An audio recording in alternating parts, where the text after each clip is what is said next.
Rasulullah udah suruh, bahkan Allah pun suruh dalam Al-Quran. Rasulullah suruh dalam hadisnya untuk mencintai keluarganya, mencintai anak cucunya. Ente nggak cinta, berarti ente telah melanggar akhlak, melanggar adab. Malam ini si Bahar, orang bodoh yang tidak tahu kalau dirinya bodoh. Orang tolol yang tidak tahu kalau dirinya tolol.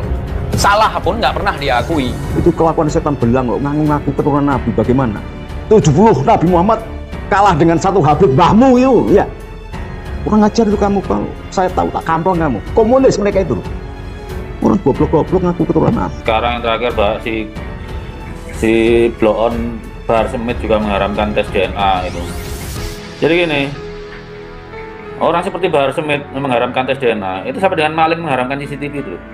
Maling mengharamkan sidik jari. Kenapa? Ya biar bisa leluasa kalau jadi maling. Ungkapan Dr. Sugeng kepada Habib Bahar itu seolah-olah mempermalukan Habib Bahar, dan itu juga bisa dibenarkan bahwa sesuatu yang disampaikan oleh Habib Bahar itu adalah mempermalukan dirinya sendiri. Anda jangan takut kalau seumpama Habibnya Anda, gurunya Anda sebagai Habib, ketika disebut bukan cucunya Rasulullah, kemudian lantas langsung dibuang atau tidak dihargai atau dihina. Oh, enggak seperti itu. Anda salah persepsi.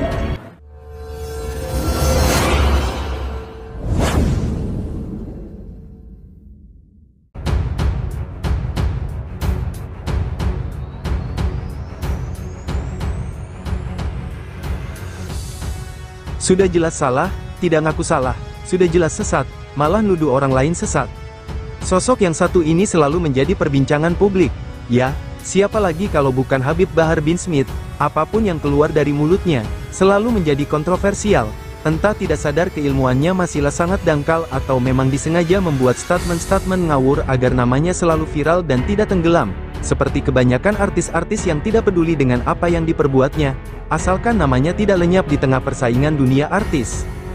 Tinggal pilih, aduh, saya bingung ini. Ada kiai, ada habib datang ke rumah saya. Mana yang harus saya utamakan, dahulukan? Ya tinggal pakai hadis. Qaddimu Quraisyan. Dahulukan orang-orang Quraisy. Siapa Quraisy? Ya si Habib. Rasulullah udah suruh. Bahkan Allah pun suruh dalam Al-Quran. Rasulullah suruh dalam hadisnya untuk mencintai keluarganya, mencintai anak cucunya.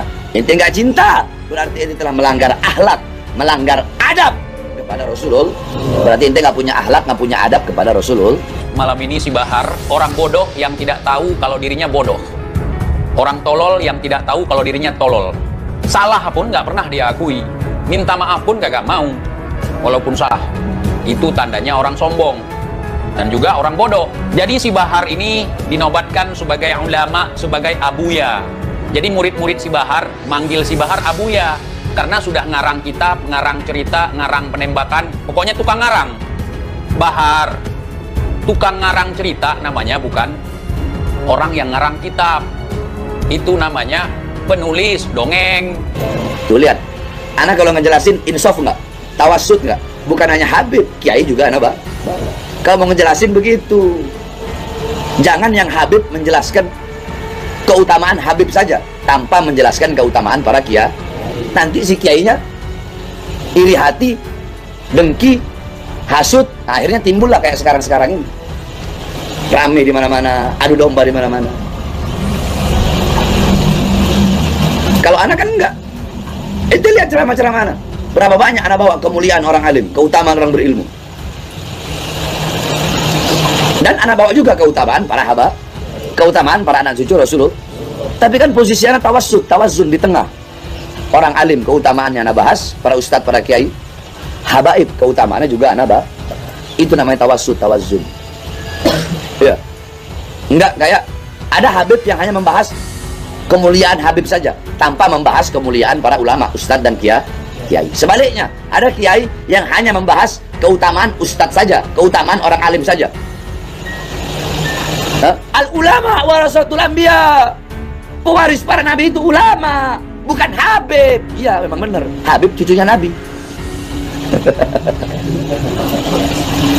Jadi harus imbang, biar umat nggak bingung, paham? Iya kan? Kalau kayak anak tadi, imbang nggak? Umat bingung nggak? Jangan dipecah belah. Pribumi, imigran Yaman, paham? Nggak apa-apa anak kadal gurun.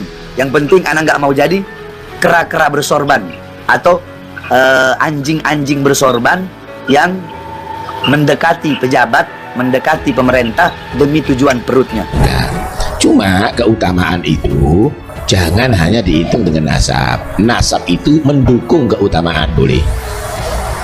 Ya?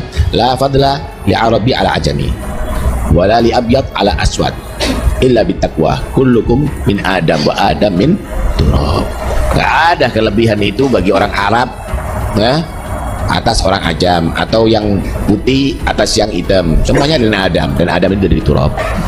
Kamu sama Abu Jahal, walaupun Abu Jahal orang Arab, ya afdol kamu karena kamu takwa, ya afdol kamu. Cuma ketika dia sama-sama takwa, itu menjadi tambahan kemuliaan. Sama-sama takwanya, maka lebih didahulukan yang sayyid daripada bukan sayyid. Para ulama-ulama Allah nggak ada seorang pun yang membatalkan. Para wali-wali Allah tidak ada satupun yang membatalkan. Tiba-tiba muncul sekarang hanya satu orang dengan alasan tesis lalu membatalkan. Ini sudah disebut kiai pakai sorban, pakai jubah. Maka ini bahayanya besar sekali. Kenapa? Karena orang-orang, ya, orang-orang akan mengikutinya. Nggak apa-apa anak kadal gurun. Yang penting anak nggak mau jadi kera-kera bersorban atau anjing-anjing bersorban yang mendekati pejabat, mendekati pemerintah demi tujuan perutnya. Itu kelakuan setan belang kok, ngaku-ngaku keturunan Nabi. Bagaimana? 70 Nabi Muhammad kalah dengan satu Habib Bahmu itu, ya. Kurang ajar itu kamu. Saya tahu tak kampung kamu. Komunis mereka itu. Saya ngomong asli, komunis. Saya sudah ke sana, saya sudah ke Yaman. Ya, di Pekalongan sendiri dekatnya Habib Lupi ada. Oh, nggak ada kuburan, ini kuburan kuda mati, dianggap kuburan Pak Abud apa Pak Alawi. Wah, Masya Allah, itu Robito Sapa Alawi itu mengendalikan. Jadi kambing-kambingnya itu digembala, jangan dibiarkan saja karena ngasih setoran kemudian bertindak seenaknya sendiri. Kenapa saya ngomong begini? Karena pemberontakan di Indonesia yang namanya PKI dipelopori oleh DNID, itu Habib itu. Jadi jangan ngomong keturunan Nabi, di sini Habibnya adalah pemberontak dan itu PKI itu. Itu harus tahu. Ingat dulu. Orang Indonesia pintar-pintar, orang Arab itu bisanya apa? Mana ada orang Arab yang juara Olimpiade fisika gitu, Olimpiade bahasa Inggris, Habib yang hafal Quran gitu, juara gitu, ada nggak? Orang goblok-goblok ngaku keturunan Nabi. Sekarang yang terakhir, Pak, si Bloon Bahar Smith juga mengharamkan tes DNA itu. Jadi gini, orang seperti Bahar Smith mengharamkan tes DNA itu sama dengan maling mengharamkan CCTV itu. Maling mengharamkan sidik jari. Kenapa? Ya biar bisa leluasa kalau jadi maling. Nggak bisa biar nggak ada barang buktinya untuk melakukan kejahatan, kan begitu. Ungkapan Dr. Sugeng kepada Habib Bahar itu seolah-olah mempermalukan Habib Bahar, dan itu juga bisa dibenarkan bahwa sesuatu yang disampaikan oleh Habib Bahar itu adalah mempermalukan dirinya sendiri, atau seperti Dr. Sugeng mempermalukan Habib Bahar, bisa dibenarkan ketika Habib Bahar memberikan pelabelan haram kepada tes DNA itu tanpa dasar. Maka dari itu saudara-saudara sekalian, gennya ke arah situ. Makanya kalau seumpama Mbah Najwa Shihab ketika itu di tes DNA ternyata unsur Arabnya sangat sedikit, cuma 3,4%. Anda jangan aneh. Apa sebab? Karena Ba'alwi ini Arabnya hanya dari pihak ibu. Dari bapaknya itu adalah bukan Arab, tetapi secara genetika mereka adalah lebih condong ke Eropa. Ini Anda senang apa tidak senang? Anda sebagai muhibbin atau bukan muhibbin? Kalau Anda bertabrakan, tidak bertabrakan dengan ilmu, Anda pasti rungkat. Anda pasti akan kecewa karena Anda akan berhadapan dengan quwwatul ilmi. Kekuatan ilmu, kata Imam Ghazali, tidak bisa dikalahkan. Apa sebab? Sebab yang namanya ilmu itu adalah salah satu sifat daripada Allah Subhanahu wa taala. Melawan kekuatan ilmu sama dengan melawan Allah Subhanahu wa taala, enggak bakal menang kalian.